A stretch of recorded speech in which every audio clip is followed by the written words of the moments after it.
नमस्कार प्यारे साथियों, आपका स्वागत है आपके अपने परिवार मैथ की आवाज़ में।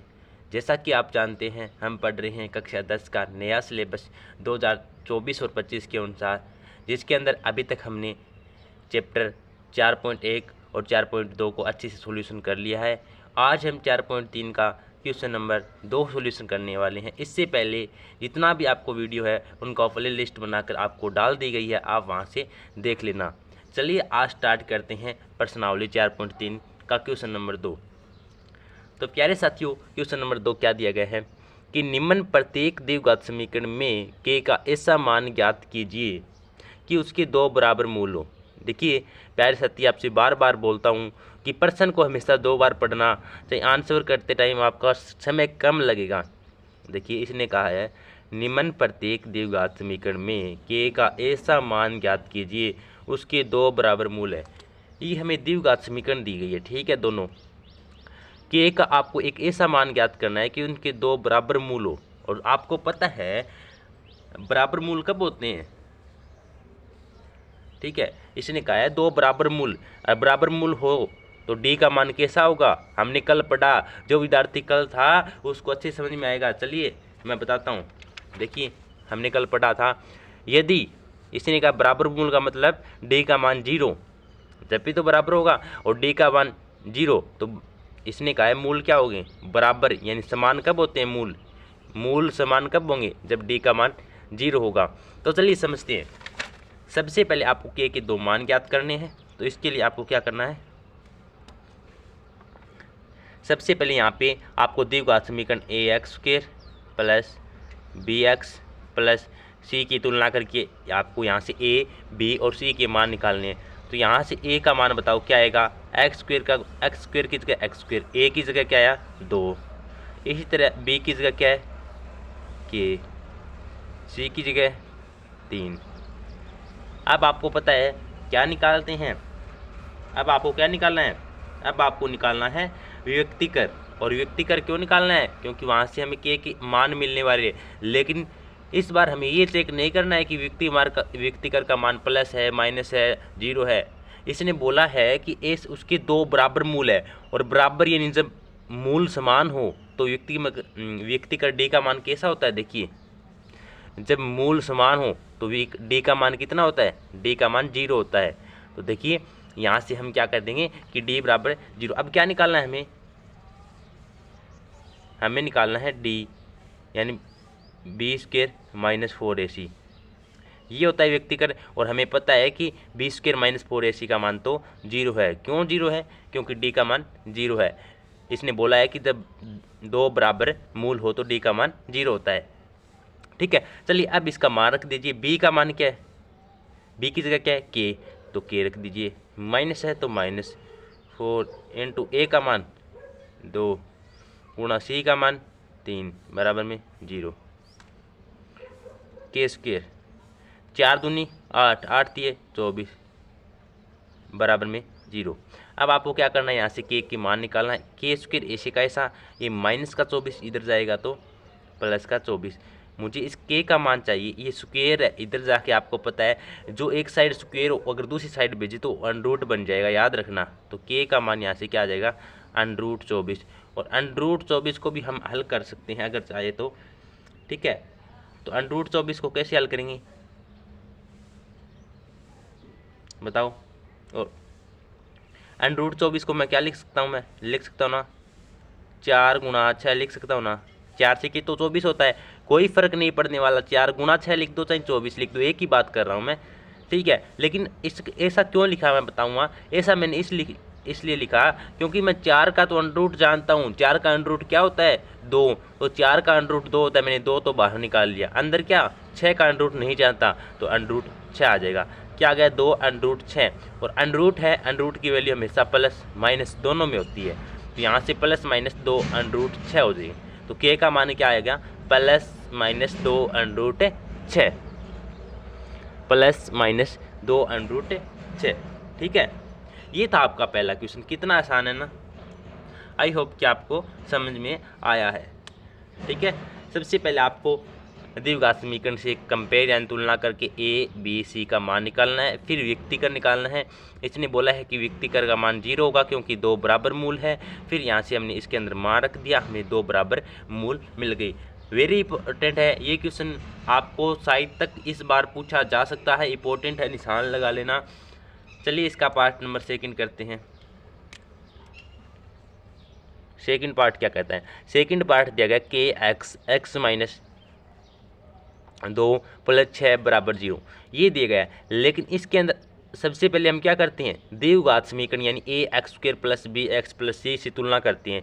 अब आपको दिखाई दे रहा होगा कि ये तो ax² + bx + c के रूप का तो है नहीं, तो क्या बात हुई, हम बना लेंगे। नहीं है तो कैसे बनाएंगे? इस के एक्स को इसके साथ मल्टीप्लाई कर दो।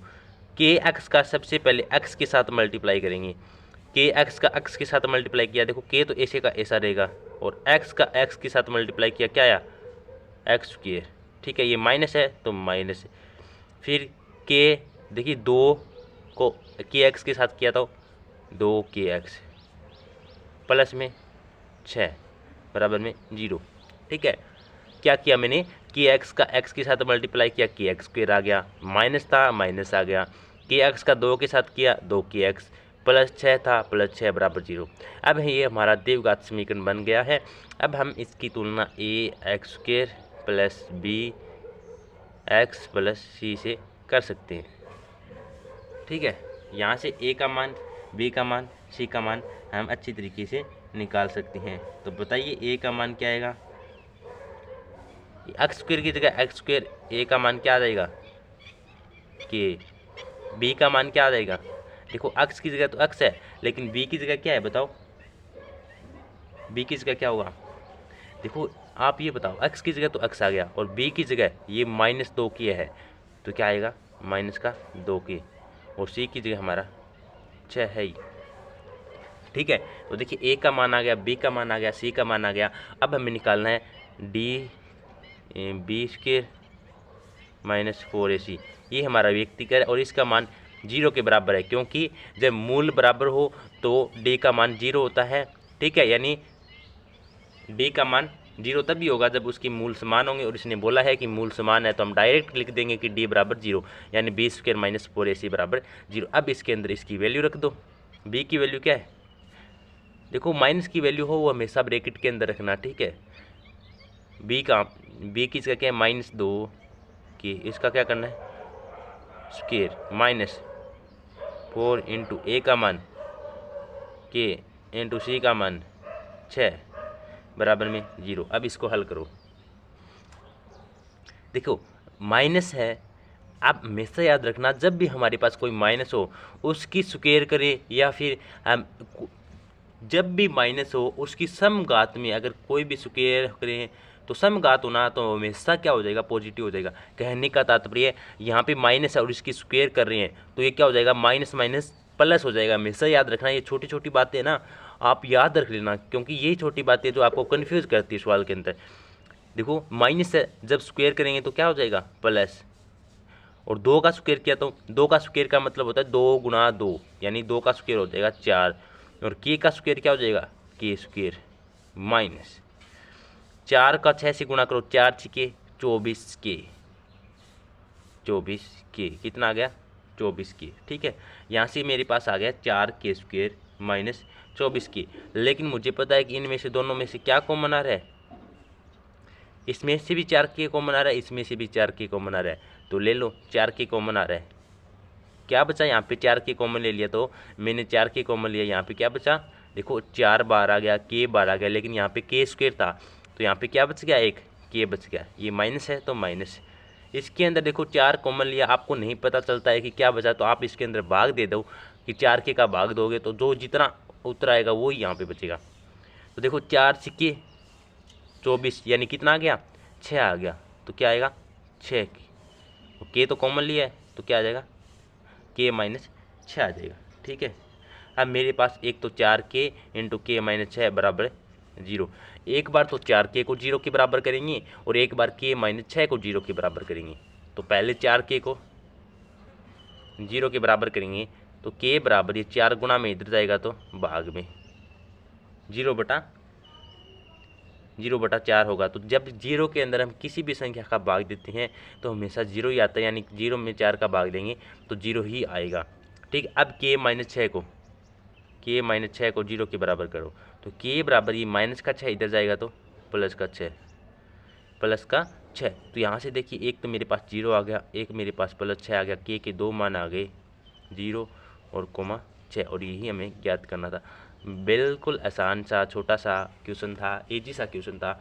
जो विद्यार्थी पहले वाला वीडियो देख चुका है उसके लिए बिल्कुल आसान होगा, क्योंकि इससे पहले वाले के अंदर हम बहुत बार सीख चुके हैं इसको, इस प्रकार के क्वेश्चन को हल करना। ठीक है, आई होप कि आपको ये क्वेश्चन समझ में आया होगा। तो देखिए प्यारे साथियों, अगर ये क्वेश्चन समझ में आया हो और आपको समझाने का तरीका अच्छा लगा और वीडियो पसंद आई तो प्लीज़ एक लाइक और कमेंट जरूर करके जाना, क्योंकि वही हमें बताता है कि आपको समझ में आया या नहीं। लेकिन आपके साथ कोई ज़बरदस्ती नहीं, अगर आपको अच्छी लगी वीडियो और आपको आप ये तरीका समझाने का पसंद आए तब भी आपको लाइक करना है, वरना आपके साथ कोई ज़बरदस्ती नहीं है प्यारे साथी। क्योंकि ज़बरदस्ती हम नहीं करते, क्योंकि हमें आपको जो पढ़ाया उसको मुझे ये जानना है कि आपको समझ में आया है या नहीं आया। ठीक है, अगर आप इस तरीके से मैथ पढ़ना चाहते हैं और मैथ की पूरी बुक का सॉल्यूशन चाहते हैं तो आज ही हमारे यूट्यूब चैनल को ज्वाइन करें, क्योंकि आपको इस यूट्यूब चैनल के अंदर कक्षा 10, 9, 8, 7 की सभी कक्षा की पूरी क्लासें मिलने वाली है। तो साथ में अगर बेल आइकन भी प्रेस कर लेना ताकि आने वाली वीडियो का नोटिफिकेशन आपको मिलता रहे और आपकी पढ़ाई वो रेगुलर चलती रहे। तो प्यारे साथी, आज के लिए इतना ही, मिलते हैं नेक्स्ट वीडियो के अंदर नेक्स्ट क्वेश्चन को साथ। तब तक के लिए अपनी प्रैक्टिस के साथ मेहनत करते जाना, क्योंकि जिसने मेहनत की है वो एक दिन सफल जरूर होगा। तो प्यारे साथी, आज के लिए इतना ही, मिलते हैं कल के नेक्स्ट लेक्चर के साथ, नेक्स्ट क्वेश्चन के साथ। तब तक के लिए जय हिंद, जय भारत।